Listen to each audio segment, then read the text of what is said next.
Good afternoon and welcome to another episode of On Brand from Muse by Clio. I'm Nicole Purcell, the president of the Clio Awards. And before I bring out my co-host, Mr. Tim Nudd, here's a quick word from our partners at Salesforce.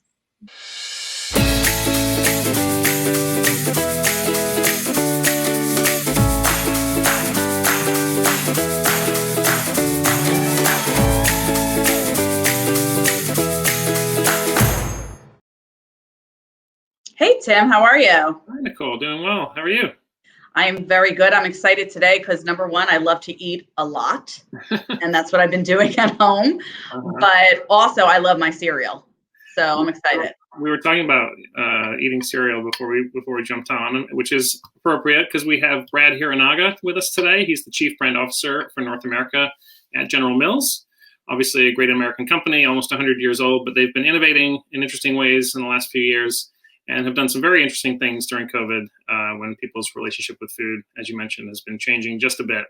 So let's welcome Brad Hiranaga. Hey, Brad, how are you? I'm good. Hi, Nicole. Hi, Tim. How are you guys doing? We are very good. So excited. First of all, I need to know what room that is. Working from home, where are you living? Who are you living with? How is it going for you? Yeah, so this is a office room. I'm living with family, so my family, which is great in Minneapolis, and so everyone's doing well. I've got two boys. They are both have been remote learning since the summer, so they're both in the Minneapolis school district. So they've done a really good job of communicating that. And our office at General Mills has been kind of closed, probably like most since March, and Yes. And so we've been out. So, but we're just working remotely, like everybody else, which has been actually pretty smooth, which is surprising.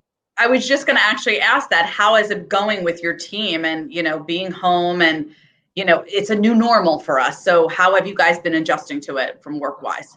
I think pretty well. I mean, I know we'll get into it a bit, but our industry and being it, food at home has just exploded with the need for people to get, safe, affordable, good food. And so we've been working, I think, really hard, but you gotta give credit to our technology group. They've made the transition really seamless. Everyone's kind of figuring out how to do it remotely. I think the thing that I miss is probably, being in more of a creative discipline is just kind of working together in collaborative kind of in-person sessions, which I know a lot of people have talked about. So if the Zoom teams like next gen can like advance that, I feel like we might not ever have to go back.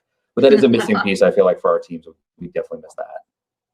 Yeah, I feel the same way. I think it's great to see faces this way, but it's like being in person and collaborating is amazing. We also eat in our office, but not as much as now we do home. So just like you were saying, how has it changed for you guys content-wise? What are you putting out there? I'm seeing from all different companies, different recipes, teaching people what to do now that they're at home. Yeah, I mean, so we were in this position when COVID happened, to react really quickly, right? Because we've always had this long-standing purpose of being a company that serves the world, that food that people just love to have, and it shifted overnight to being food that people need to have, because they were, back in the beginning of COVID, I remember people were rushing to grocery stores to make sure they had enough food in their pantries, and so that shift in purpose for us was actually pretty meaningful in terms of ensuring that we had to be as close as we could to the consumer to understand what they needed. And a lot of the things were actually pretty basic. I mean, people they wanted food that they could prepare. They wanted food that they could fit into their budget. They wanted food that they were familiar with and had some nostalgia to it. And so for us, getting into this mindset of just true consumer deep empathy was really critical. And you would probably say like, well, that should always be critical as a marketer. And I'd say for sure. But I think part of the benefit of us all living this together was we were all able to experience those problems simultaneously. And so it made us just, I think, create solutions for people that were solving problems that we were all having, that they were having as well. And so that just made our marketing a lot more relevant, a lot more useful, frankly. A lot of the content that people were looking for online, like as things started to happen, were just, how can I make recipes with things that I have in my pantry or in my fridge? I'm on a budget, or things like I don't know how to cook. And our site traffic, we have two of the bigger websites, Pillsbury and Betty Crocker, two of the top 10 food websites in the country. The traffic that's exploded on the sites has actually been between like 18 and 24-year-olds who are coming to try to figure out what should I make for dinner tonight? How can I prepare? How do I make simple things? And so we've really geared a lot of our content to serve those questions and those needs. It's probably been great to be a really trusted brand during this time too, right? I mean, you guys have had this 100-year history. It must have been nice to fall back on that. Yeah, for sure. I think, a lot of the foods we've got, and the portfolio of General Mills is so broad. It's 30 plus categories, 100 plus brands. And so we're truly in all parts of the grocery store, or now the online grocery store experience for people. And so we have, no matter what you're looking for, we probably have a brand that to your point, Tim, that people are familiar with. And a lot of what we saw is people coming back to brands that maybe they hadn't had for a long time, or maybe they grew up with. And so that nostalgia and that comfort of something that and that you love, either you love making all the time, or you haven't had in a long time, has been a big benefit for us to have that. And I think with that comes a lot of responsibility. We feel a lot of we got to build a lot of trust into our brands as people come to them, make sure the experience is good, from the packaging to actually eating the food to making the food, all the stuff that comes along with that. And so we've taken that role really seriously, because we're afforded this position where more and more people are eating at home. So we need to be there and be ready to help them. Yeah. I know a couple of years ago, you guys announced this new mission of really being a force for good in the world, which has been an interesting pivot for you guys. And a number of your brands have really followed that mission this year, particularly around racial equality work. Wanted to show a Wheaties spot that you guys did recently. We can look at that and then maybe chat about that campaign. The day I stop fighting for equality will be the day I'm in my grave. I thought I knew what it took to be a champion. Champion was something you were, but today, champion is what you do. We unite, we inspire, we champion. So obviously, Serena, I think LeBron was involved in this campaign too. Tell us about this one and why Wheaties was such a good platform for racial equality message. Yeah, I mean, I'll go back to your first comment just for a second on being a force for good. That's been something we've been more deliberate about talking about externally. It's always been something that we've had in our company's history and our DNA. And so, as General Mills is a house of many, many brands, our brands show up within that differently. And Wheaties has been around for, over 100 years as well. And it's got this really amazing history of being a platform for champions. And one of the shifts that we started to make over the last year, especially as Serena came on as a partner, was changing it more to be a platform to inspire the next generation of platforms, and not just through things that the athlete was doing on the court or on the field or wherever they were playing, but truly in their whole life. And so if you go way back into some of the archives of Wheaties, the first Black athlete in the box was Jackie Robinson in 1949. And of the 851 athletes that we've had on the cover of Wheaties at the front of the box, 386 of them have been Black. And so we have had lots of Black partners and over the years and for many, many decades. And so, as the fight for racial justice came to the forefront for us, we knew that Wheaties had to take a stand in it, especially because the murder of George Floyd was in the backyard. It was in Minneapolis, where we're headquartered. And so it was a really good opportunity for Wheaties to take action behind that and be a platform, not for the brand necessarily, but for the partner. Serena Williams is one of the most amazing athletes of her generation of all time. She's accomplished countless things on the tennis court, but she's also a champion for equality. And so we really followed her lead. And what we did with her is created that piece of content, but also partnered with the Equal Justice Initiative, who is one of her partners, and gave them airtime on the BET Awards, where we donated our media to them. And it was really about her voice and staying true to who we needed to be as a brand. And similarly, Tim, you mentioned LeBron. He's an amazing partner. The Lakers are just coming off their championship. And so his passion point isn't even so much about basketball in the realm of doing good. It's about his, consistent dedication to education. And he has the I Promise School in Akron.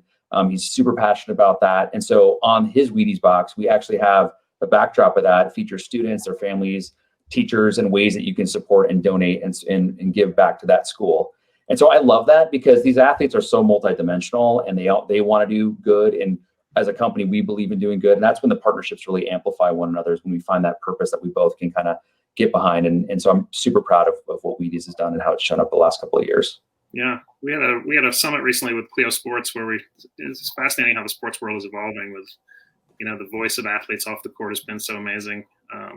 Oh man, the NBA, just in the NBA in the bubble, watching how that happened it was just fascinating to see what took place there. And so much impact on culture. Definitely. A little bit of a different voice, the Black Voices Create platform that you guys did with a couple of your fruit snack brands. Could you tell us a little bit about that work and why those brands were well positioned for that? Yeah, and so this is an interesting one, and I won't go into it in super detail, but there was, as this all happened this summer with racial injustice, and like I said, right in Minneapolis, I think all of our brands were eager to feel like, how can we help? Like, what should we do? And Fruit Gushers is a brand that has had a long history in partnerships as well with lots of different Black creators and Black athletes.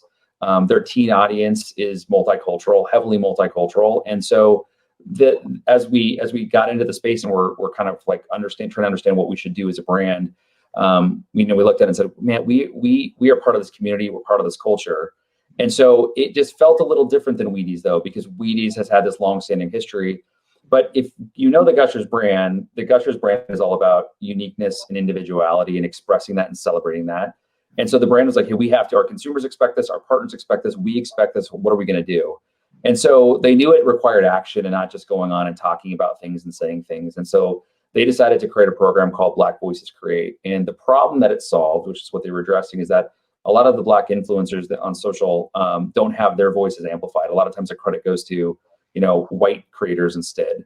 And so they picked out 4 that they thought these voices are really relevant, Black creators, and they amplified it by doing a partnership with NAACP. And every time someone gave them a like, they were amplified and they were given money to donate to those specific influencers. And it raised, $400,000. It created, 1 million likes. It had, a bunch of people that are still following those folks and trending Black Voices Create as like a hashtag. And so for us, it was about the brand falling in behind a bit, doing something to support something that made sense for the brand and its purpose, but then acting behind it in a way that was relevant and useful. Because we weren't there to market for market's sake. Like that I think is actually the worst thing brands can do. It was actually there to really understand if it authentically could take an action that could help move things forward. And ultimately, with some hitches and bumps along the way, just to be completely transparent, it landed in a really good spot. Okay. You guys are really doing so much good out there. I mean, it's amazing to keep hearing it. And one of the fun partnerships is with Chance the Rapper through Box Chop. And I'm really curious to hear about the Twilight Awards as well. So we're going to take a quick look at that and ask you a couple questions.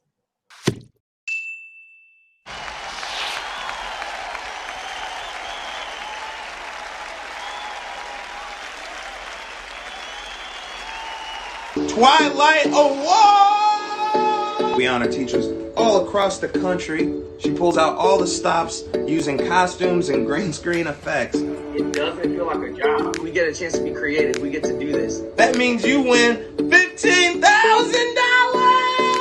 Oh yeah! Oh yeah! When you decide to become a teacher, you decide to give yourself 100% to your students. This is the Twilight Awards. He just makes it so fun, and I'm sure the teachers loved it. How did focusing on teachers make it relevant for today? Yeah, I always laugh because I feel like I went to this, I went to a packaged food company in the Midwest, and then all my friends are like, you get to like work with LeBron and Sabrina and Chance the Rapper. Not directly my teams do, but yes, it's pretty fun to like have partners that are really passionate in things that our brands are passionate. And Box Tops has been around for over 20 years. It's donated about $1 billion to schools over that time. Yeah. And so Chance is a huge advocate of education, especially in the Chicago area. And it was a partnership that naturally made sense. We are evolving that program in 2 ways. One is that it used to be a clip off the box and you'd send it into your kid's school to get donations for that school. And we had to just completely digitize that program over the last couple of years. And we've been focusing on that and making that experience for our consumers as seamless as possible. At the same time, we've been modernizing because the problems in education, even though there's still lots of problems, they're shifting. And one of the biggest problems is getting representative teachers and supporting teachers. Like if students have a great experience with their teacher, their quality of their education goes up immensely. And so we really want to make sure we're shining the spotlight on them, and Box Tops is a big platform, can do that. And so with Chance, we really said, hey, our objective here is to help shine a light, give students their opportunity to reach their fullest potential. Teachers do that.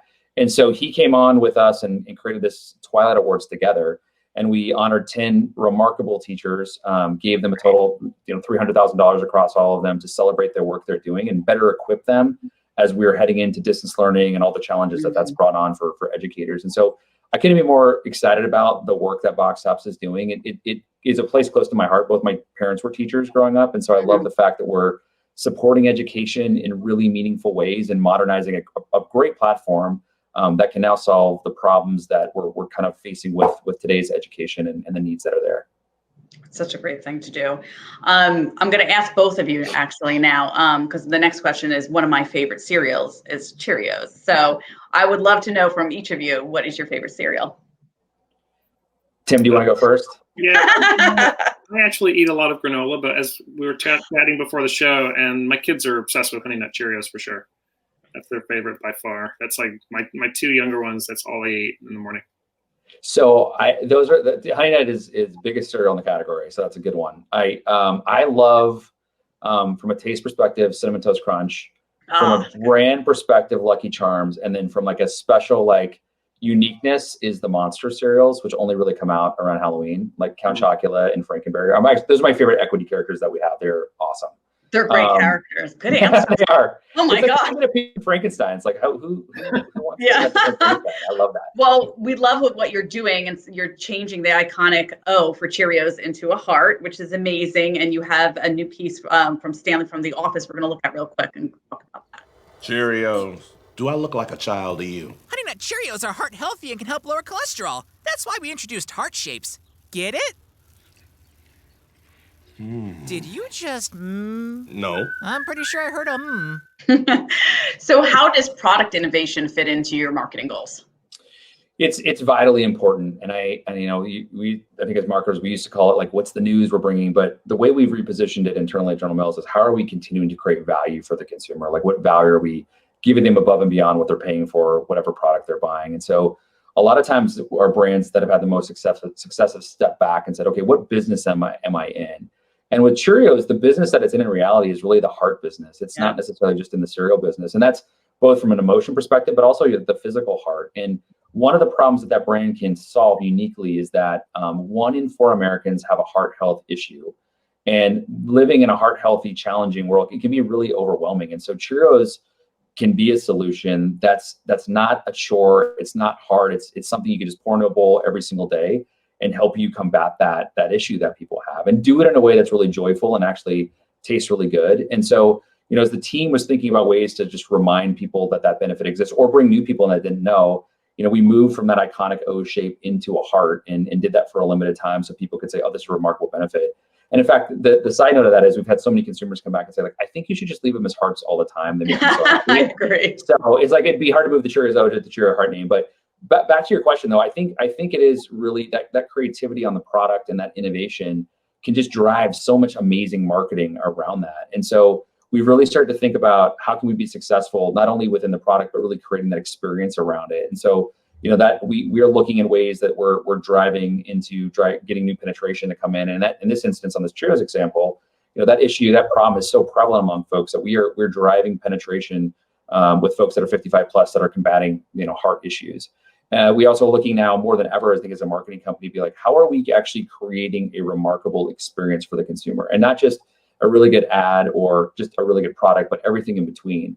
And so we're looking at consumer journeys and evaluating where are there pinch points along the way so that the experience truly does either solves a problem or either brings joy to somebody's life. And then we assess a lot of this with our employees all the time. And, are we proud of the work we're doing? How do we feel as marketers that we're putting out there? And that's equally like, building momentum in a culture of ideas that people get excited about. So for me, like all of those things are really building upon like a really good idea, in the product and innovation can unleash all of that other great stuff that surrounds it. Yeah, I mean, another thing I find fascinating, Brad, about General Mills and particularly cereal brands is the the cool things you guys do with packaging. Packaging is such an interesting media vehicle. Like, I mean, you have these little not just the shelf space at stores, but people are taking home this thing that could have whatever image on it that you want to put on there. And then for many years there was not a lot of innovation in the category, and then lately you guys have been doing some super cool things. So I think we're going to show some images of the Cinnamon Toast Crunch Cinnamojis, as well as the Reese's box. So maybe tell us about this the Cinnamojis first. Yeah, so I mentioned Cinnamon Toast Crunch is one of my favorite like cereal brands to eat, and it is. The taste is amazing. Like, I'd put it up against anything. Beyond cereal, it's fantastic. So one of our opportunities was really how do we continue to drive with new consumers to let them know and unleash more of the brand. And so packaging, I think you're totally right. Tim, like, what other package do you have? What other food package do you have that you put in front of yourself while you're eating it and just read through a box and look at everything? And cereal has this unique perspective to be in a different media channel. It's an own media channel for us as a company. And so we really think about ways that we can drive that engagement. And for this in particular, we did a full redesign about a year ago where we looked at the front of the box and said, okay, how do we really push into this idea of bringing this just cinnamon explosion everywhere that you are and you encounter the brand. And so that's some of the colors kind of shifted from more white into this, cinnamon color on the front of the box. Some of the colors that we wanted to have this epic kind of feel that was that the brand really brought to it. This energy was included. And then of course we updated the equity character, which is hard to do, but we did with the Cinemojis. And the Cinemojis were something that kind of came out of all the work that we did as we were, really focusing our work with the consumer. And, we used the whole back panel in this instance to just figure the box. And what we're seeing is people turning the box around, using them in front of them. And obviously emojis are a great way that we communicate now kind of mobily all the time. And it just kind of took off for us. Like people started using them as jokes. They put them in projects, they use them as masks. And so we actually just recently had them go to Major League Baseball games and we're in the crowd with all the football fans. And they're kind of like a minion, or even my youngest son is like Baby Yoda. Whenever Baby Yoda shows up in The Mandalorian, so it's like, oh my God, he's so adorable. And I feel like the same thing is with the Cinemojis. And so we've created this really fun, iconic character that now people can kind of like play and have fun with while they're having breakfast. Yeah, nice.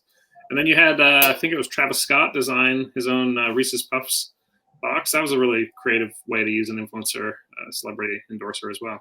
Yeah, and so that was last summer, and I know McDonald's just had some recent success with him kind of designing his own thing on their menu too. But we did something with him where he came in, huge fan of Reese's Puffs.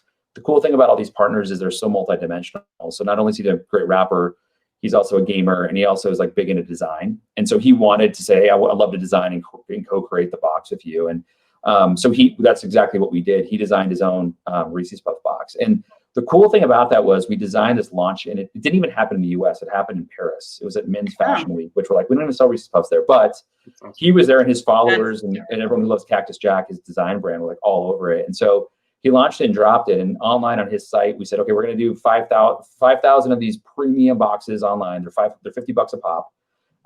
They sold out in 30 seconds.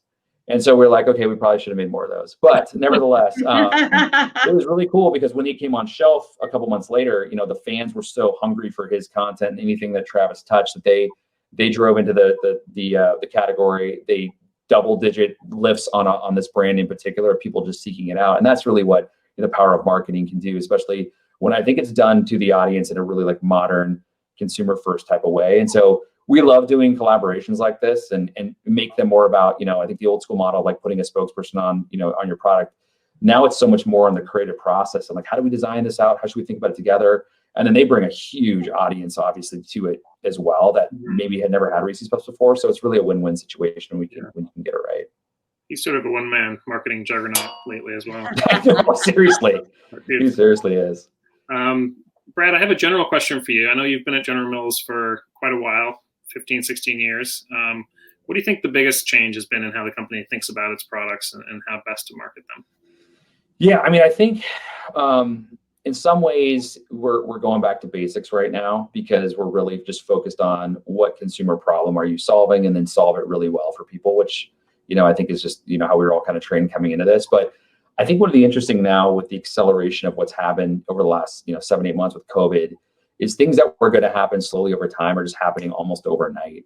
And we joked the other day that we're shifting thinking like a CPG to thinking more like CES. Like we have to think more about the world in which we live, which is highly digital, which is about always convenience and then more convenience and more convenience. And I want it now. And so those types of consumer behaviors and technology shifts have really moved us to a new way of operating. And so we still have to be curious and approach every consumer with empathy, but like, we need to do it in a way that's really trying to figure out how do we solve those problems and create a really remarkable experience around that. And so even in my group in our company, we changed it a couple of years ago to be called brand experience because we really wanted to elevate it that much and say it's not marketing, it's creating that experience, those experiences. And so, with that, we have a mantra this year. It's about solving problems, delivering joy, and we talk about that a lot. But I do think one thing I will say, Tim, for me is like we if I was going to leave it with like, here's 5 things to think about, if I say them, you're gonna be like, well, some of those are basic, but I think they have different meaning that is shifting the way we're working. So the first is like we tell all of our marketers, you have to be empathetic. Like the way that you show up with deep empathy is paramount to your success. And especially now when we're all living in this like, challenging world, like how do you have empathy, not only as a marketer, but as a leader? The second thing is like, and I look to hire people, the first thing I want to know is how curious they are. Are they really curious about solving problems? And are they going to bring that mindset about how can I solve this problem? Now, how can I do it better? Now, how can I do it better? That's a huge part of what we're looking for that mentality in people. And then, the thing that I think we've gotten better at, and right now are doing it at a really good level is leading with purpose. 10 years ago when that became the buzzword, I feel like it was more of like, how do I make my marketing campaign better? But it truly is, I think, the framing and operating system for how we're trying to make decisions is like, okay, are we being true to why we exist? How do we continue to keep that consistent in the way that we work going forward? And then another big thing that I think is a big shift is before 4 or 5 years ago, I would have been happy to say, hey, we're following culture. Like we know what is happening in culture, and we understand that we can kind of follow it. I think now it's like you as a brand, you have to be a culture creator. And if you're not shaping culture, then you're dramatically behind. And so that Travis Scott example is a good example of, for us at least, of trying to do that. And then the last thing, and I'd say this is more pronounced during COVID too, is really action first. I think the old school marketing way when I came in is like, what's talkable? What can I really get out there? What can I shout from the mountains? Well, as digital's taking place and consumers have more power over things, like if you're not acting with purpose and then amplifying, you're doing it the wrong way. And so we've really tried to reorient ourselves to be action-led and then amplify after. And that sometimes takes, we're getting better at that. I don't think we're all the way there yet. Nice. Well, that's a great overview, and it's definitely reflected in your work. So nice job.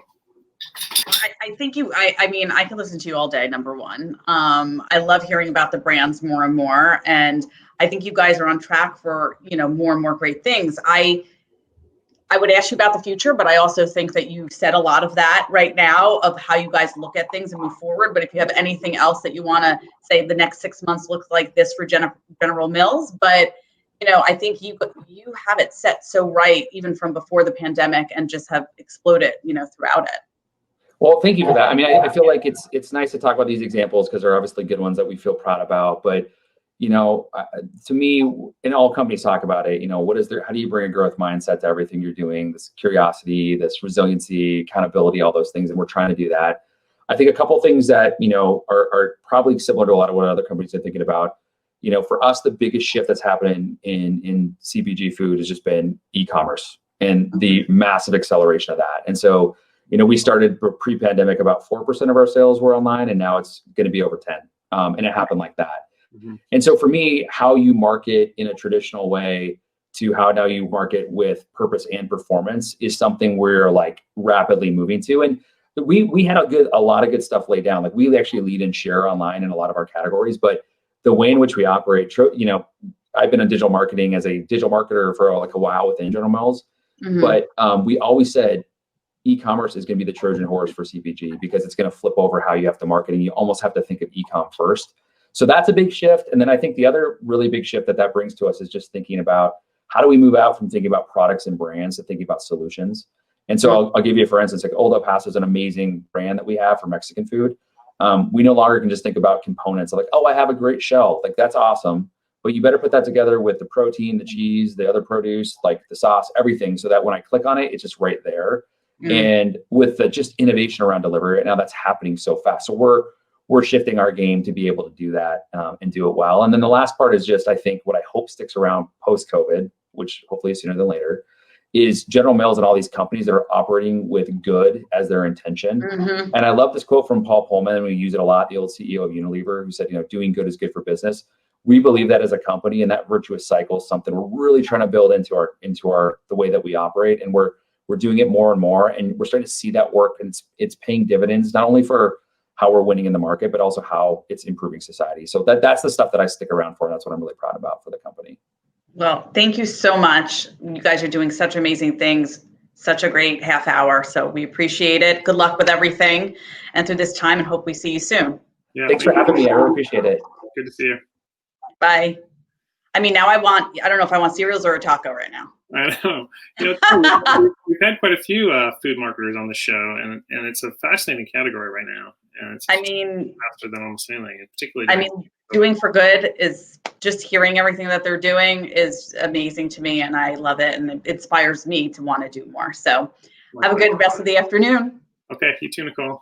And thank you guys for watching. For the latest in creativity every day, check out musebykclio.com. And we're back here every Thursday with new episodes of On Brand. Have a good weekend.